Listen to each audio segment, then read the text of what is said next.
Hi, and welcome back to another episode of the Architecture of Health. I'm Deb Voisin, and my guest this week is Brian Costello. He is the founder of Primordial Medicine, author of the Primordial Code, and a student and teacher of plant medicine. Welcome, Brian. Thank you very much. Very excited for this conversation. The reason I wanted to have a nice conversation with Brian is that his Instagram post caught my eye because he not only incorporated the ideas of movement, he had other ideas about how to restore our ancestral right to feel good. Brian, I just have to say, I love that you're sitting outside with your shirt off. That is part of the solution, is getting outside and Yes. letting our body bathe in the sun. So I would like to just open the conversation because you're multifaceted and you found your way to plant medicine. Where do you think in this the way that the people you've worked with and in your own journey, where are the most common misunderstandings about the solution to the problems of modern living? Yeah, great. That's a great question. I mean, I think for me, it comes back down to this all the, I have this belief that all the answers that we ever will need are right inside of us. And I actually, so funny enough, I the book I wrote is called The Primordial Code. It's a fiction story, but I was sitting on an idea for a book for many years that was nonfiction called It All Starts Within, accessing your intuition and inner wisdom in the age of information. So, like, in is basically, right? But the idea is that we lose so much connection to our intuition. I mean, it's a difficult thing as is to connect to our intuition and really fully hear it, listen, trust it. But when we're in this age of information where it's being drowned out 24/7 from every direction with overload of this is what's right, this is what's wrong, this is what's right, this is what's wrong. I think that not only do we all have we all felt so lost and confused, trying to tap in and get to the truth is harder than ever. And it's kind of contradictory to what we think. We're like, oh, we live in the age of information. Every answer you need is just right at your fingertips. Just press a few buttons and you'll find it. And it's really not the case at all. And um, it can be like as you can see by looking around at the state of the world and our health, it seems to be taking us in the wrong direction. Not only just because it's interfering with our intuition, but also I think that we've developed this um, un what's the word I'm looking for here? We've developed this thinking that information, like that answers and wisdom and like everything comes in this form of like information, like peer-reviewed studies, hard science data, like data-driven, like, and like data, like the data, data is going to have the answers to what we need in our specific life right now, which I don't think is true. Not saying we're throwing that all away has no use, but this overemphasis on data, hard science, peer-reviewed studies, for our individual needs in our daily life, I think is we're just kind of missing the point in total. Yeah, before we started recording, I mentioned that in I've found it easy to deceive myself. Mm-hmm. And then even thinking I'm doing something because it's spiritual and it's unconditional and it's transformative, even there can be fantasy and self-deception. So I Mm-hmm. this dialogue between our bodies and our environment and ourselves. Uh, yeah, I always am curious. How do we? And what you're saying is one thing is cut out the noise, Yeah. reduce the noise and get back to the other forms of direct evidence. Science is only one form of evidence. Direct Yes. experience is one. Mm-hmm. There are so many forms that get underappreciated Mm-hmm. that exist. So tell me, Yeah. how did you start? Okay, so I mean, I know we've already mentioned a couple of starting places, which is your physical presence, your environment. Let's get started on what tools you've found to restore this discernment and Yeah. intuition.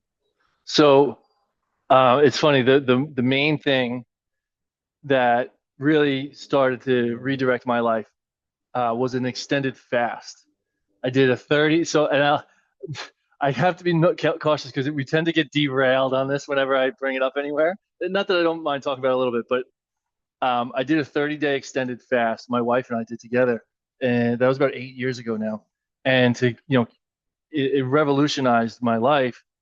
But one of the biggest thing I think was just that internal dialogue and the way I was able to empty out all the gunk inside, and all of a sudden it was like all of a sudden it was like the voice in my head was a different person. It was calm and grounded and clear, and the dialogue in my mind was not only just more like easier to understand. It was enjoyable. All of a sudden I enjoyed being by myself. I was started taking these really long walks, and I stopped watching TV, and like it was just all of a sudden my favorite thing to do was just be with myself and just sit with my problems and thoughts. And then that it was funny because in that process I started realizing, our minds, our bodies, our hearts really have everything we need.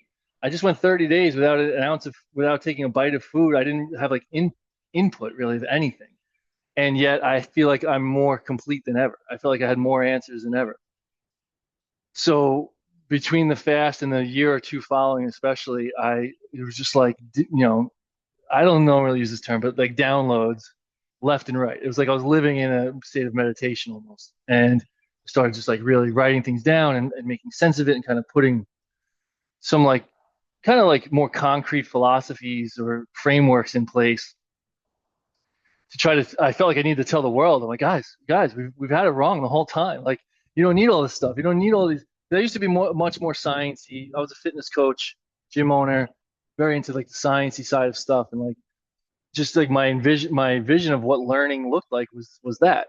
And I was like, felt like, guys, no, no, no, no, we got it all wrong. You have all the answers. They're right inside of you. Just have to quiet down, clear out the vessel, give it the time. Basically, my theory was like, if you give the body time, space, and energy, it will do everything it needs to do, and it will know what to do and how to do it and when to do it, and it will do it. It just needs some time, some space, and the right energy.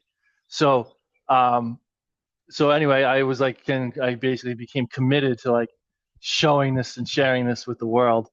And then, so I started a new business. I had sold my gym, started an online coaching business that was focused on what it was called 023 Holistic Systems, the other 23, as in the other 23 hours that you're outside the gym. So, so it was people that were already in the gym, they're doing their fitness thing, and then we eventually had a coaching certification. So it's coaches who had clients who were helping with fitness, but they wanted to be able to teach them about the totality of it: food, sleep, movement, mindset, all the things that happen outside. And anyway, so that was just the start of it. Did that for about 5 years. Ended up feeling like I really wanted to branch, like making this all fit into the fitness world was still a challenge because it's as much as we pushed the boundaries, like we were the ones pushing the boundaries of what is considered fitness, we still couldn't contain fitness, couldn't really contain where I wanted to go with it. I really wanted to get much more into the spiritual side of it, emotional spiritual side, because that's where my own practice was going. And ultimately, so I sold that, took some time off, moved to Costa Rica, kept started writing the Primordial Code, etc. Now here we are. I'm still teaching the same concepts. This keeps kind of coming back in different ways. I want to pause on the other 23, the brilliance of that. The reason I was attracted to that is I remember getting excited about yoga back in the 90s. I was teaching 15 times a week. I was going into corporate settings. I'm like, guys, we can feel so much better. And then when I learned that people in indigenous cultures don't do any stretching or yoga or fitness, I was like, oh my gosh, it's the other 23. I was like, once a week, twice a week, an hour here and there. I was like, this is absolutely fruitless. I took up West Yeah. African dance, gave up teaching yoga, and Wow. I knew it would be in every single gym around the world. I had the phone number 1-800 Love Yoga, but I was like, this just really isn't the answer. Now Yeah.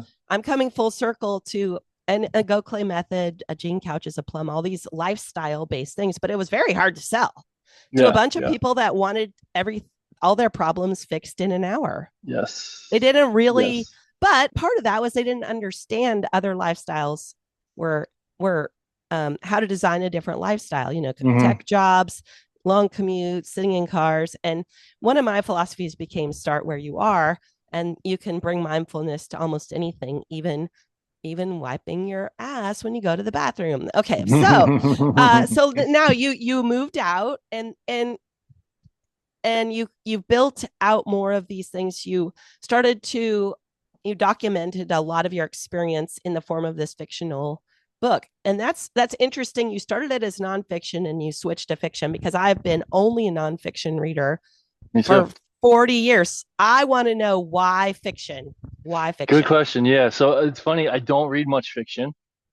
But I've read, bookshelves worth of nonfiction, self-help, transformation, mindset, all those things. Um, but when I say I don't read much fiction. I have read some, either fiction or in this form of story, or has some kind of like, dialogue between characters.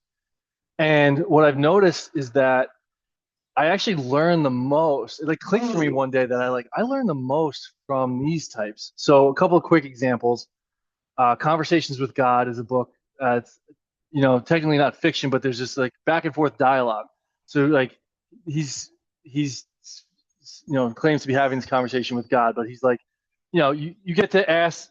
It's a Q&A, and so like when you're reading fiction books, nonfiction books, you're just being kind of told this is what's right, this is what's right, this is what's right, and you don't really have a lot of chance to have that back and forth. Celestine Prophecy was another, like, just a good example. Alchemist, things like that. And I started realizing these things really stick more. They stick. And I was like, I don't read that much fiction. I never thought about writing it, but I was like, that would be probably much more enjoyable. Because, well, first, that other book I was telling you about, it was sitting in the back of my mind for years, and I'm just like, it felt like a big project of work to write. And once I started seeing in my mind the idea of fiction, and I started seeing this plot come together and some character development, and I was like, whoa, this is like, I'm like, can't sit down. I can't wait to sit down and start writing. That's when I knew I was onto something, because I didn't feel that way about fiction books, nonfiction, excuse me. And and yeah, I mean, the writing process was like, it was like reading my favorite book ever times 100. Like when you're like, well, I wonder what's going to happen next, and you can't put it down. Like I literally didn't know what was going to happen until I started. So I sat down and started writing. So like I'd end a chapter and be like, wow, that was like, I'd be like all juiced up and like, I can't wait to see what happens in the next chapter. So I it just changed the whole process. I love that the dialogue, you can expose many other angles, many other Yeah. points of view. I never thought about that. And you're right, The Alchemist is one of those books I've thought of so Yeah, many it's a more good one. times than almost any other book. So I think that also speaks to also your process, where you said it became this exciting Yeah. thing that you were almost channeling this wisdom through this book. Hmm. And I think it goes back to one other point you made that I wanted to reinforce, that when you give yourself enough time, space, and energy, we can regenerate. We can be how we We're can meant to feel be. really good. We Yes. can be how we're meant to be. And Yes. it sounds like um, you found that kind of went from the additive practices of going to the gym to these Hmm. subtractive processes, Yes. fasting, not doing something. And I found the same thing, like when we were healing my son's all sorts of autoimmune and Tourette's and all these other things. A big part is just not doing a whole bunch of things. The Yes. less and same with movement. When it, it, I going on a movement elimination diet to Mm. figure out am I jacking myself up, because Hmm. all quote exercise is not healthy, No. and we can do almost anything with more or less quality. And the last thing is Yeah. time, space, and energy. I think what the original question we had is, where do people kind of get things? Where are we kind of off in our solutions to modern problems? And when we think the body needs to be added to with medications and supplements, and we need to add, when if we make space for it to heal with adequate nourishment and support. So Mm-hmm. here's a question, but yet plant medicine is an additive process. So can you tell me how, and yet we know at the end of the day, you could do all sorts of practices, the yogis, all these other Mm-hmm. spiritual traditions have found ways to access our place in the universe, right? Or the sense Mm-hmm. of awe of belonging to something longer and bigger and Yeah. older. And we're losing that. I see you post your videos about whole babies, and I realize, wow, we wouldn't have had to count on peers to teach each other in other cultures where we had more nuclear families, more extended, no, less nuclear family, more extended family. But I wonder, I get that we have this sort of wisdom gap, and we're desperately trying to piece things together with information to fill that wisdom gap. But then where does this nudge of plant medicine come from? And also how can it go wrong? Well, I think first I'll start with the first one about it being like being an additive. Um, and yeah, so like just to hit on that note too, we had at 023, one of our core principles, we had something we called the do less first philosophy, where it was like any problem that we brought to the table, it was like, what can we do less of first before we add anything? Because again, our conditioned belief is that we need to do more squats, more running, more this, more that. And in 99% of the cases, it's that we need to really just do less. So yeah, it's about stripping away the unneeded. Now, technically, yeah, plant medicine, you're like adding something, you're consuming something. And, or but, I don't say but often, I usually just say and. Um, the wisdom that's brought forth through that process will almost guaranteed to lead you towards a lifestyle of less. It will show you all of the areas where you're doing too much and you're trying too hard and you have too much stuff and too many things in the way between you and your connection to yourself and to God, or the power above, the power outside of us. And it'll most likely in the long term leave too much a stripping away process in the integration phase. And it's something that can be needed and done in very low dose, not like low frequency. Like you could literally go to a plant ceremony once to change your life, but even if you're a regular practicing, it's like a few times a year, maybe, like it's a few afternoons or nights a year to have a radical transformation in all areas of your life. It's I think, a pretty good trade-off, and still would be considered more of a reductionist type of approach. I love that. In fact, when I do recall my first mushroom voyage when I was 19 or 20 or whatever, that was magical. As someone who had Mm, never been religious, never had even used the word God, mm, I felt God. But then I became the try too hard person after that. It's like, mm-hmm. I want more of that.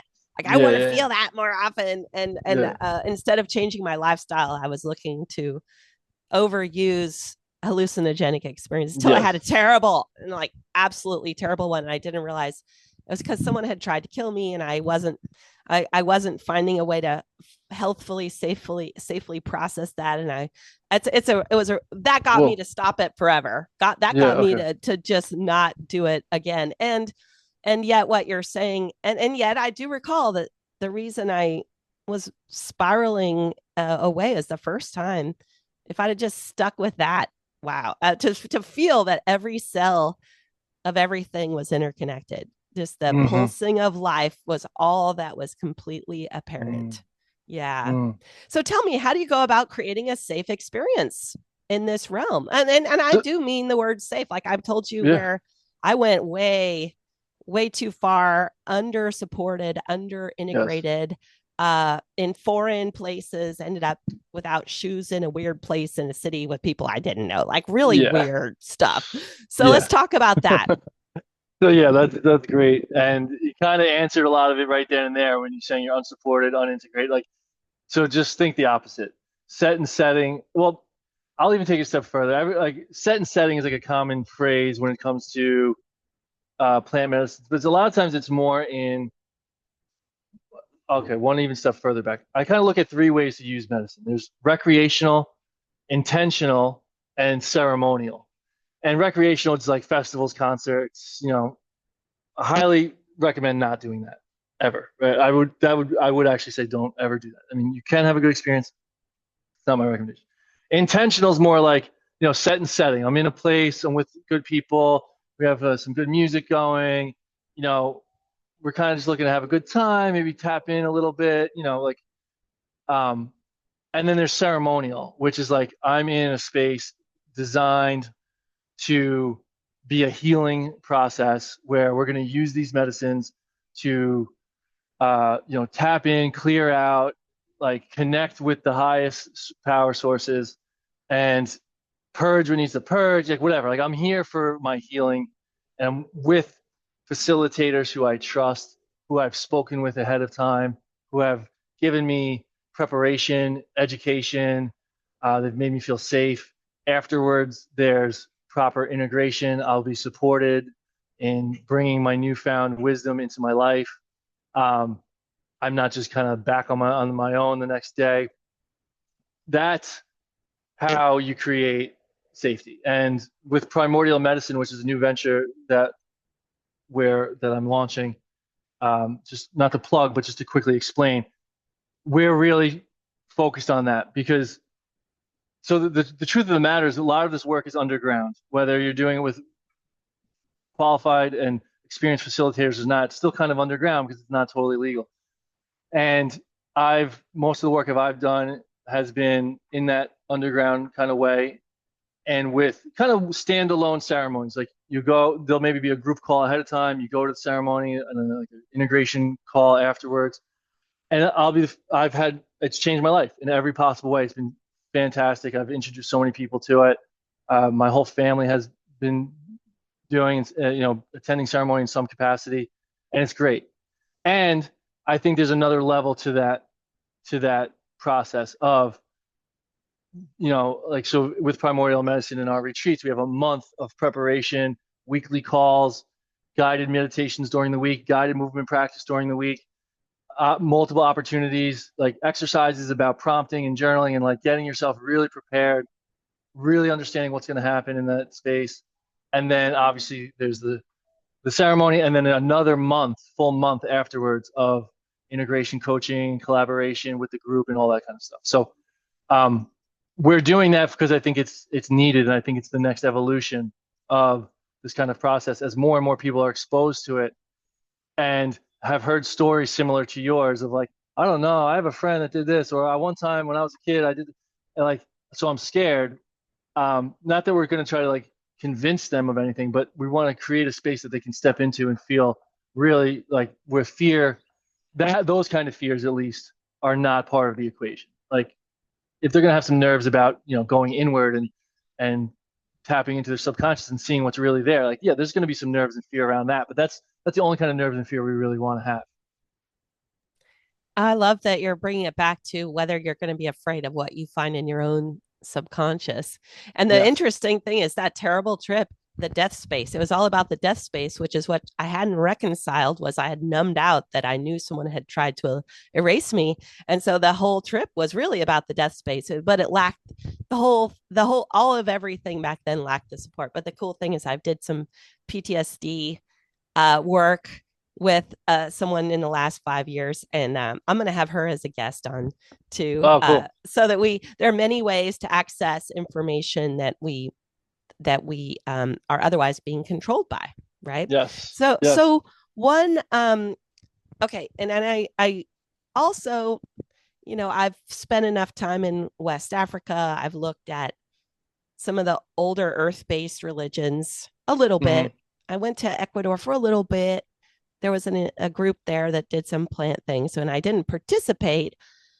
Um, and we know that the original context for these social structures were very different when we see how plants were used. And like you're saying, and they had these built-in containers that actually take a lot of work for us to redesign, Yes. because we'll think, being the American, oh, quick fix, oh, mark it, quick fix, done. Exactly. Just like Exactly. the sit-ups. I'll do 1,000 sit-ups. Yeah. I'm done. I'll go And do this one ceremony and I'll be good. yeah. And while we have both possibilities, you can have a reset that's lasting. Resets can be awakenings, those happen. And yet the biggest mistake I see myself making is I forget about the context. And people in pain, they forget that their chair is actually inviting a certain action, their window height, the clothes, we're being invited. We are our environment, and our environment is us, and we have this dialogue at all times. And the dialogue, I think, gets louder with plant medicine of what you're truly doing. The interesting thing is I want to play the angel's advocate. Isn't that funny? Angel's advocate.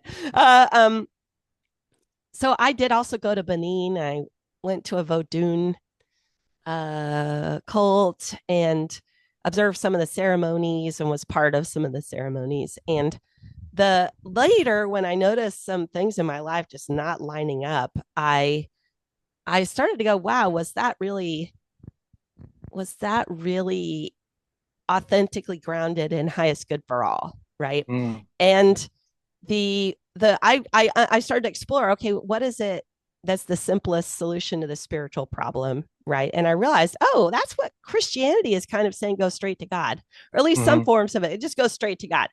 Get empty, fast, do whatever, go straight to God for the answers. Don't get all these middlemen. Because if I have to pray to 10 different deities and offer 3 goats to them and a llama to them, and then I have to pay more, and then there's all that possibility actually that and the thing is, they use entrainment, they use the music, the rhythm, to create a trance-like entrainment, so the whole group is getting the subconscious is all getting in coherence, right? And I realized the Christian direction is being skeptical about opening your auric field. They're like, you open it up, you don't, be careful. You might kind of like, walk around, you don't wash your hands, and you could get parasites or something. But I get that's a worldview of war and polarity. So can you open up or talk about any risks, spiritual risks, with this idea of kind of uncorking our subconscious? Yeah. It I think the core of the answer comes back to the set and setting and being with people that you trust. Not like not to say that there's no risks if that's the case, because you are opening yourself up, and you could be in a place where you're a little bit more malleable, or if that's the word, and suggestible, and um, definitely if you're with people, even if you're just don't, even if you have this slight hints of untrust as you're going in, even if you're subconscious, like, I don't really know about this guy. I mean, I don't know, other people are here, and my friend said it was good, but like, I don't know, something seems a little off. That alone can open you up to like now feeling, second guessing and distrust, and like kind of letting all these lower frequency vibrations take over in a place that should be the opposite. And then when it comes to like, working with shamans and going to the jungle and all that kind of stuff, like, I haven't really heard like personal stories, but I know of stories and podcasts and things of people who have, worked with essentially, um, like a witches, essentially, what we would consider witches almost, you know what I mean? Like, uh, there's other words for them and stuff, but the idea is that they're working kind of with the magic in the wrong way. And it would be irresponsible for me to say that that's not out there and that's not a possibility. I'd also be honest saying, like I said, I've been in the work now for 6 years, like, year round. I have a network now of hundreds of people who I've sat with, but also have gone all these different places. And I don't think I know of one instance where like that kind of thing would be the case. But it comes down to your, also your trust in yourself, that that I trust the feelings I have about who I'm going along with, who I'm stepping foot in the room with, and that if I get a few moments of nervousness or paranoia or whatever, I trust myself to come back to a place of groundedness, and that even though I'm opening myself up, I can still I can still decide and allow what enters and what doesn't, and kind of create this field around me. And that's part of the practice of just getting aware of your field and of the energy that you put out and the energy that you attract. And that goes beyond just ceremony. It's a good practice to understand when you're moving through the world. I mean, I run into people all the time that are like just unloading, complaining, da da da, and I'm just like force field up. Like I don't need any of this. Like I'll listen, I'll nod, I'll do what I need to do, but like I'm not allowing this to really enter me. And that might sound wooey or crazy depending on who's listening, but that's really what it comes down to. And from a cellular biology level, a healthy cell membrane is permeable, but Yeah. only a little. It only A healthy cell membrane lets nourishment in and keeps Yes. toxins out. And yet, Yes. our food culture has created a whole bunch of unhealthy cell membranes, the lipid profile being thrown off by seed oils, and the discernment at the cellular level of it being rigidified or having taken imposter nutrients like maybe the cellular maybe at a cellular level you're lacking iodine, so when the bromine from the wheat comes around and your cell grabs onto it because it's the closest thing to the real thing. And I think that's what you're talking about is Mhm. someone can even be an imposter Yeah. that is creating a tourist industry Hmm. out of spiritual experiences. And the cool thing that you might appreciate is I'm getting back in touch with my, subconscious and groundedness, and uh, sort of using pendulums to douse at my own subconscious, like douse at what is this energy? Is this energy nourishing or the opposite, right? And I've got someone I work with who helps me really get back to getting clear answers from my body. And the interesting thing is there were West African pieces of art I had around the house, just assuming, well, I went on this great trip. I'd picked that piece up and I was really helping the village. They wanted the money here. Da, da, da. I thought this was a good thing. I bought this thing and it's good to respect the antiquity of this. But actually, some of those had the worst energy because they had been created perhaps out of fear and out of a place of lack or a place of manipulation, right? Where someone's doing it without love. I love what you're saying. Um, okay, so walk me through a little bit further of how you've integrated or helped people integrate this. I mean, it sounds like you create these lovely oh, there's another thing. One of the reasons I got into so much trouble is because of the underground nature of things. Hmm. Then I couldn't use some of the regular resources to resolve when something went off the rails, right? Because I wasn't able to be fully, I Transparent couldn't and open. share my Yeah. experience with a bunch of people. So that's one reason I was attracted to these other countries where these activities still seem to be integrated into the fabric. And yet there's that problem that I'm the tourist, right? So it looks Right. like you're bridging that. Like you're not a tourist, but you're also, have this dialogue. You have this foot in both worlds so that you can create a harmonious experience. Is there anything you want to say about that? Yeah, it's exactly right. These are ancient medicines, ancient practices, and we live in a very modern world.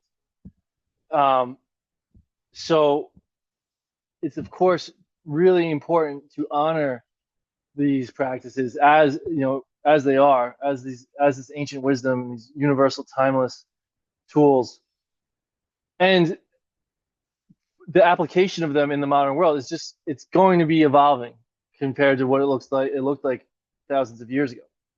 Um, in our modern world, like we need it more than ever, right? Because of the way we live and stuff. But yeah, I think what we're able to do and what I'm focused on doing is creating that that bridge in some ways of how to learn, practice, experience these primordial practices, I'll call them, right? And then wake up the next morning or that week and go back to your, get in your car and sit in traffic and go to work and, sit at your desk. Like, obviously, hopefully you don't have to do those things, but like most of us do. So, how do we do that? How do we bridge that gap? It's going to look different than it did in the past, and we don't really know. We're kind of we're learning, like as a collective, we're learning what the new application of these ancestral practices really looks like. So I think just based on, I mean, the medicine guides us and shows us and teaches us, right? And just based on um, having a really good understanding, being able to look around at our lifestyle and the things we do and don't do, and the long-term ripple effects that that's causing, we can make some pretty good judgment calls on how to apply these things and to what areas we need to focus on the most. Um, so I don't know if that answered your question or not, but that was just a thought I had. Oh yeah, I think it's lovely, this bridge and this integration. Mm-hmm. And just by the act of you sitting there in the sun, shirt off, you're you're integrating so many different natural frequencies and things that our body has been habituated to for Yes. millions of years, really. And that's part of the practice, is instead of us escaping the things that are harming us, we're building a new vision, we're building new techniques, new daily habits. So, and I Yes. think the most lovely thing is that we can read your book and have gone through many of these experiences, that all these this way of thinking that has evolved through your various travels and your experimentation and being around people with different levels of experience with being primal. So how about that? Let's talk about the word primordial, Yeah. a primordial medicine, primordial code. Why do you keep getting why do you use that word? Yeah, that's a good question. I'll actually, um, yeah, it's a really good question. So I'll start by saying a lot of people accidentally say primal, and it's a word that's used quite often in the fitness industry. So I think it's a good talking point to talk about the differences. I have nothing wrong with the word primal. I mean, there's nothing wrong with the word primal. I have nothing against it. For me personally, this isn't like a hard definition. For me personally, when I hear the word primal or think about the word primal, it really brings me to this mind space of, you know, primates and primitive and like a little more animalistic, a little more kind of primal, like savage, like that. Like to me, those words kind of go together, like kind of raw meat eating kind of stuff, right? And again, this is just in my mind how I feel the word. Um, Nothing wrong with that. I have some differences in opinions on than a lot of people on our kind of creation of our species that don't really just align with that so much. So it also paints this timeline of like the further you go back, the less we were. Kind of the further we go back, the more inferior our ancestors were. And I think that that's a picture that's put into our society. This is in the book a little bit. I think that's embedded into our brains very intentionally. Because as soon as you use the words ancient, ancestors, anything, the common conventional understanding is like, oh well, they didn't know. They didn't know what we know. They didn't have what we have. They didn't put rockets on the moon, right? So they're not as good as us. They didn't have computers or whatever. And I think there's just a lot of flaws in that in general. Nothing against, again, it's not saying that if you use the word primal, I don't like it. But primordial, on the other hand, represents the infinite, the timeless. So, before time, even they talk about this in the book, and he talks about infinite and like beyond the concepts of time. That the wisdom that is primordial was here before anything. It's like you can't even really pin down when it started. There was, in Infinite, they talk about this in the book. He says to him, he's like, we're talking about an infinite wisdom. Do you know what infinite means? And he says, yeah, it means no end. And he says, end, it means no beginning. Yeah, so and that's like a big thing. It's like no beginning and no end. It's just always been, always has been, and always will be. And it's in the chapter one titles. It's in all beings in all places at all times. And that's the idea. Is like it's essentially something that's so far beyond. So I don't when I think of the word primordial, and this came to me in a medicine ceremony actually, it just kept coming to my mind. This word, and I was like, that's the book. That's the title.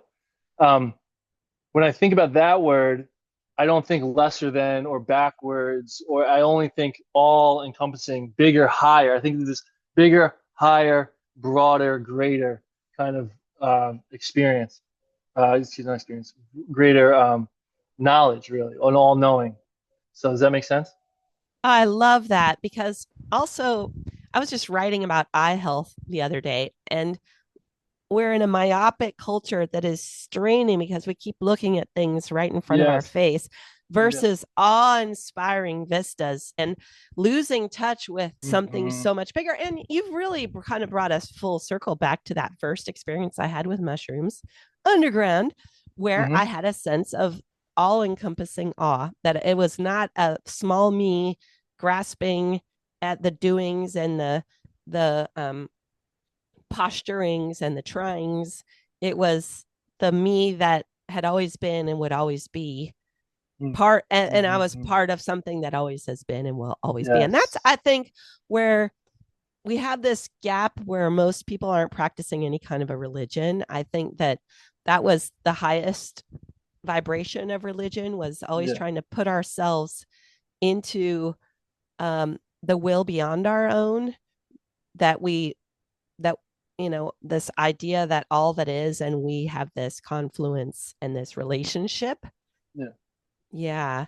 So Beautiful. what about someone, so let's just say maybe it's one of my friends sitting in their car right now, uh driving to work right now, or they're sitting at their computer in a fluorescent office Mm. building. What is a very gentle first step someone can take in reminding themselves of some of these base principles that you're expressing to help people be Mm. their highest self?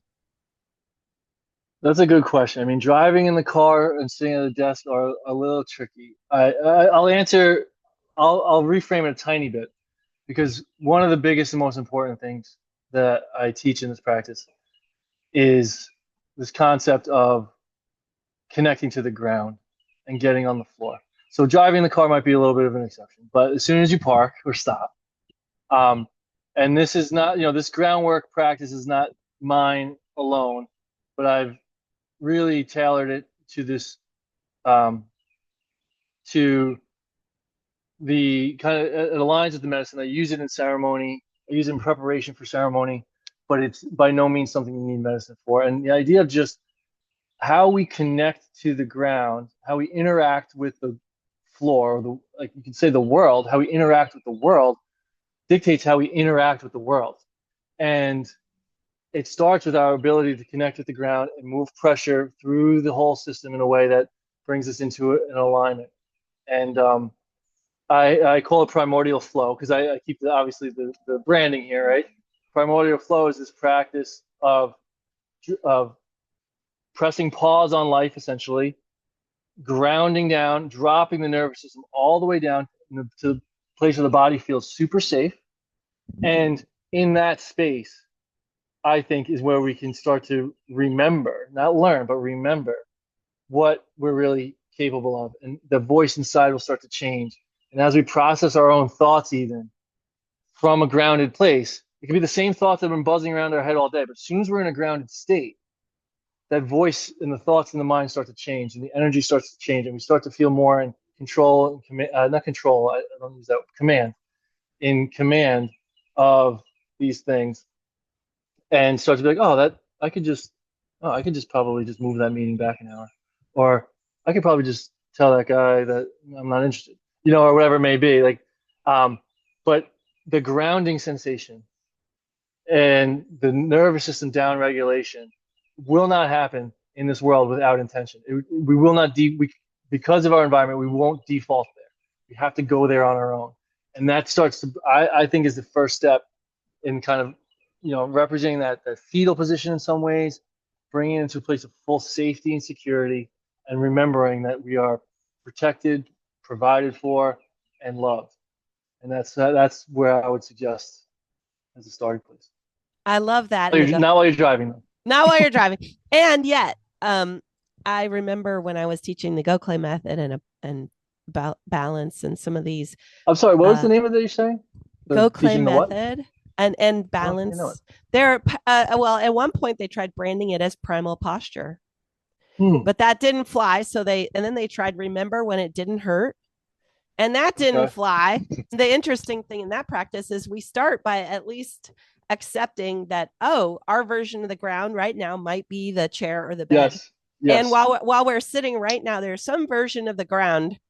And what hypermobile people like me do sometimes is we like You just mush into it. surrender, mush Yeah. into it versus press into it. Like Yes. and does command, that's the word, not Yes. control, command. And like David Weck says, like poised to pounce, like own Yeah. that walk, command your intention, direct your intention, and from Yes. a place of safety Yes. where you're not going to have all these auxiliary dissociative pullings and pushings that get you out of that task of remembering. I wanted to, Yes. and um, time, space, and energy. Time, space, and energy. That we are already a body. We're already breathing. We can make we can use the time, space, and energy, but like you were mentioning, we need to protect it from all these Yes. forces that compete with Mm-hmm. our discernment, our own discernment. Yeah. We have to respect and protect is what I say for those three things. We have to respect and protect our time, our space, and our energy. So it's And about, go yeah, ahead. go ahead. I was gonna say that I pretty much said it, but like not it's the protect is just as important. Like these are sacred things. Our time alone, the last hour before bed in my lives, you will tell you that is a sacred time, right? The first few minutes or hour of my morning with my kids is a sacred time. Um, the environment, the space that I have it set up is sacred, so just kind of emphasizing that I don't just let anybody in. I don't schedule things during, it's like protecting that time. Oh my God, I love that you just said that. That again, a cellular membrane protects, Yes. and has self respect. I love that. Now, I'm respecting your time because it's almost 9:30 California time. So let's help our audience find you. Now, Sure. this book, Primordial Code, is on Amazon. I saw it there today. Yes. What are your other websites and retreat information? How can people find the most about you? Yeah, great. Thank you so much. Yeah, Amazon, the Primordial Code by Brian Costello on Amazon. Um, that's you just search that. I probably didn't need to say my name, but I just did. The website is www.theprimordialcode.com, just like the title. You can check it out there. You can actually listen to the first two chapters for free on a podcast I recorded. Um, so the links are on there, and I recommend that for sure. If you're unsure, if you want to just jump right in, go ahead. But listen to the first two chapters. There's also a bunch of reviews on there, and same thing on the Amazon, which could clear up if you have any doubts about it. And then as far as primordial medicine is concerned, we don't have anything public yet. But if you follow me on Instagram, just Brian.Costello with an underscore at the end. I will be sharing some things on there as well. It's not all stuff that we can share like publicly, but like you'll know, I'll share how to find more. I'm also going to be, it looks like I'm going to be starting a private group on something called Signal, which is kind of like Telegram, for those that don't know, where we can get more into the details. It's an encrypted site. And I'm going to be doing some more sharing and stuff on there as well.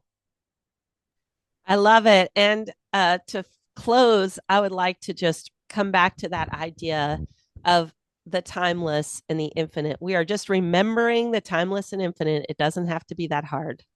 Yes, exactly. So it's just a remembering, and that's a big theme in the book as well. It's about the whole. They keeps telling them the characters every time they say, "Well, I want to learn the code." It's like you already know it. You already know it. It's already inside. It's just about unlocking it. So it's kind of a joke in the book, or it's like an ongoing theme. But like it's all inside. We just have to unlock it step by step, day by day, and we're activating something inside that wants to come out. Our body wants to be at its fullest potential, its highest power. It craves that so badly that if you just give it the right nudges at the right times, it will run. It will run towards it. So keep that in mind. I love it. Brian Costello, thank you so Thank you, much Deb. for your precious time and wisdom today, timeless wisdom. Yes. All right. Well, have a great day. Signing off. We'll talk soon. I'm gonna go catch field day. Bye. Bye bye.